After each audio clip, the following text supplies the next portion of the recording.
땡볕 더위에 냉방기를 가동하고 문을 열어둔 채 영업하는 가게가 많습니다. 전력 낭비가 크지만 자치단체의 단속 실적은 전무한 데다 정부의 지침도 허술하게 만납니다. 섬의 날이 국가기념일로 지정되면서 섬 발전 방향과 비전을 제시할 국책기관 설립 필요성이 커지고 있습니다. 자치단체 간 유치 경쟁이 불가피한 가운데 전남의 유치 가능성을 따져봤습니다. 섬의 날 기념식이 이낙연 국무총리 등이 참석한 가운데 내일 목포에서 진행됩니다. 섬의 특색과 다양한 볼거리 등 부대 행사는 내일부터 사흘 동안 열립니다. 한미던전 3, 4호기 가동이 수년째 멈춰서면서 손실액만 2조 원에 육박합니다. 부실 시공이 원인으로 드러났는데도 한수원과 정부 측은 막대한 손실에 대한 책임조차 따져묻지 않고 있습니다.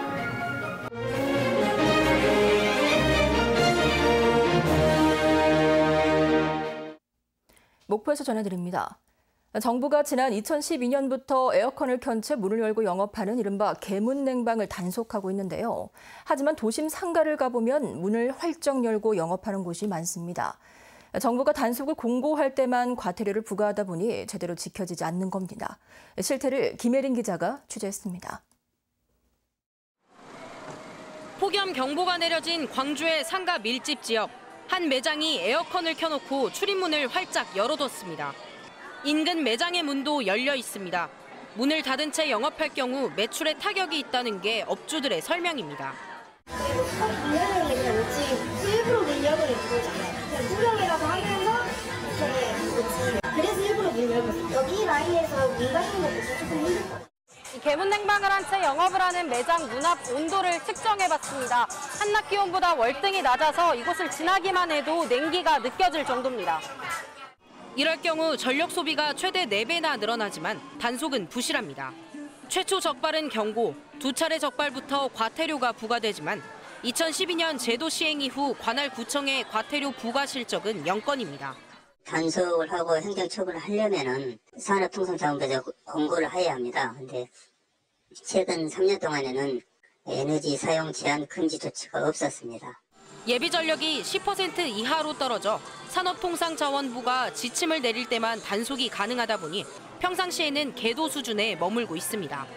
올 여름 전력 예비율은 여유가 있지만 최악의 전력난을 예방하기 위해선 업주들의 자율 준수와 적극적인 단속이 필요하다는 목소리가 높습니다. KBS 뉴스 김혜린입니다. 전남 지역의 폭염특보가 계속되는 가운데 온열 환자가 50명을 넘었습니다. 전남도 소방본부는 전남 지역에 35도를 오르내리는 찜통더위가 지속되면서 올 들어 지난 5일까지 전남 지역 온열 환자는 모두 55명으로 유형별로는 탈진이 39명, 열사병이 10명 등으로 집계됐습니다. 연령별로는 60세 이상이 35명으로 절반 이상을 차지하고 있고 28명이 야외 활동 중에 발생했습니다.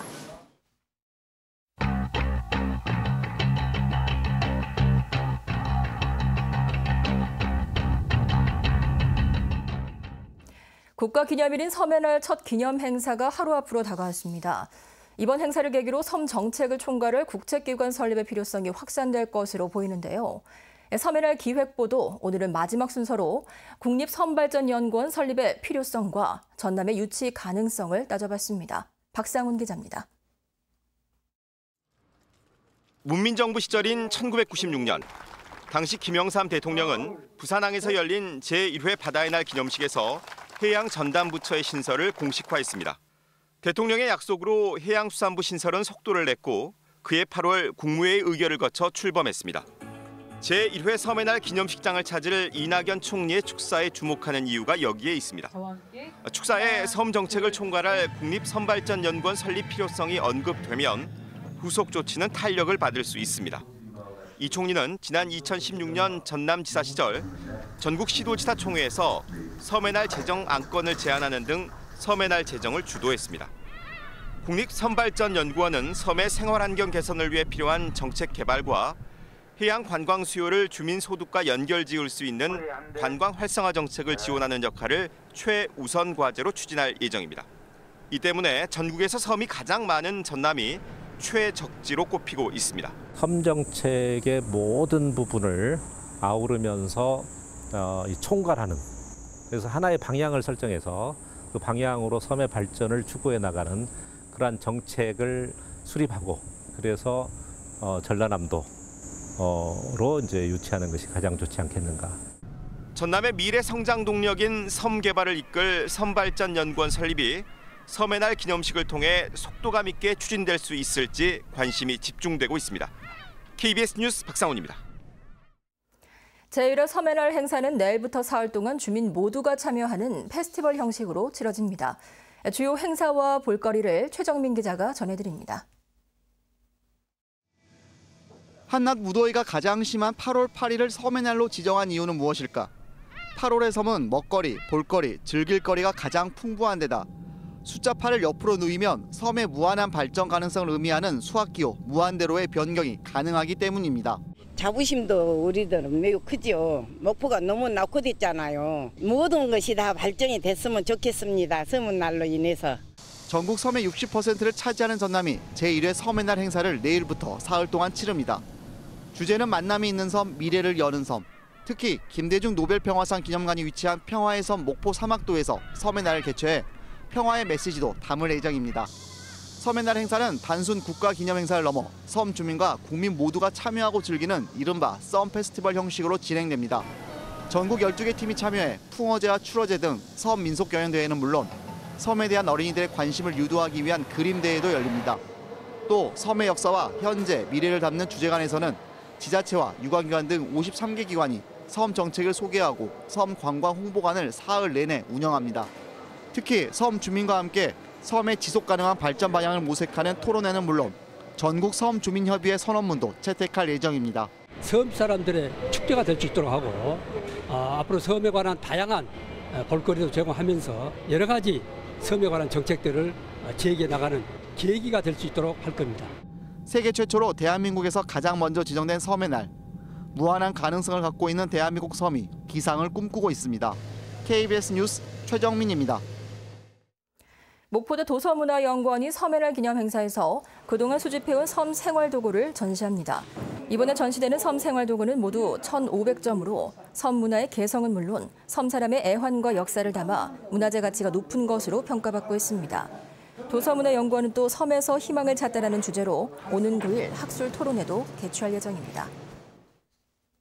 오늘 낮 12시 5분쯤 목포시 오감동의 한 전자제품 매장으로 승용차 한 대가 돌진하는 사고가 발생했습니다. 이 사고로 운전자 49세 고모 씨가 머리와 목을 다쳐 병원으로 옮겨져 치료를 받고 있습니다. 경찰은 고 씨가 무면허로 운전을 하다 정차된 차량을 들이받고 속도를 줄이지 못해 전자제품 매장으로 돌진한 것으로 보고 정확한 경위를 조사하고 있습니다. 원자로 경납 건물에서 잇따라 구멍이 발견돼 1년 넘게 가동을 멈춘 한비던전 3호기와 4호기는 부실 시공이 원인이지만 가동 중단에 따른 막대한 손실에 대해 정작 아무도 책임지지 않고 있습니다. 하선아 기자가 보도합니다. 원전의 경납 건물은 원자로를 외부 환경에서 보호하고 방사성 물질의 외부 유출을 막는 최후의 방벽. 그런데 한비던전 3호기와 4호기 경납 건물 콘크리트에서 200개의 구멍이 발견되면서 가동을 멈췄습니다.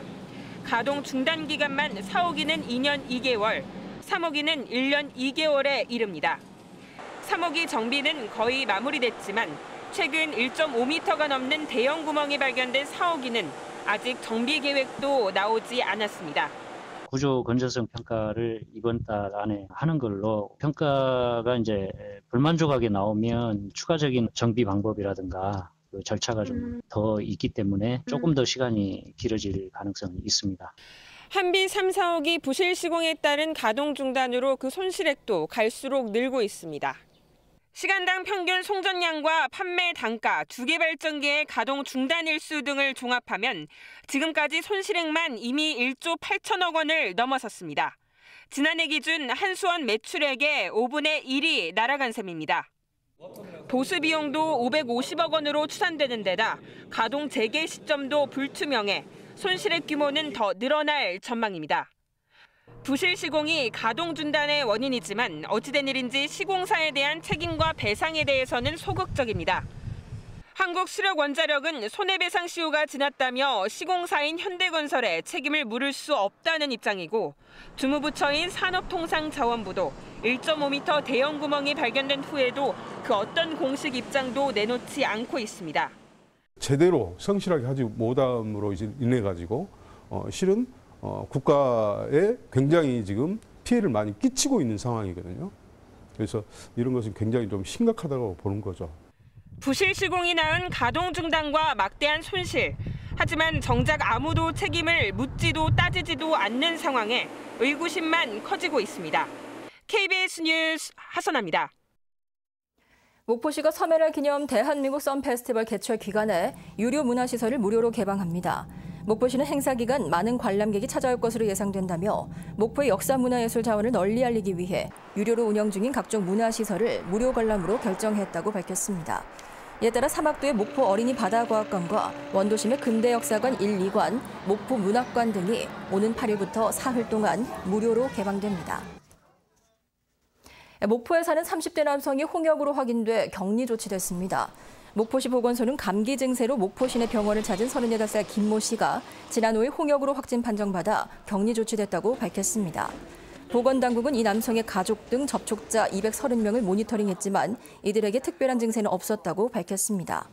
이번 홍역이 외국에서 전염된 것인지 국내에서 자체 발병한 것인지는 2주 뒤 유전자 분석을 통해 확인할 수 있을 것으로 보입니다. 목포였습니다.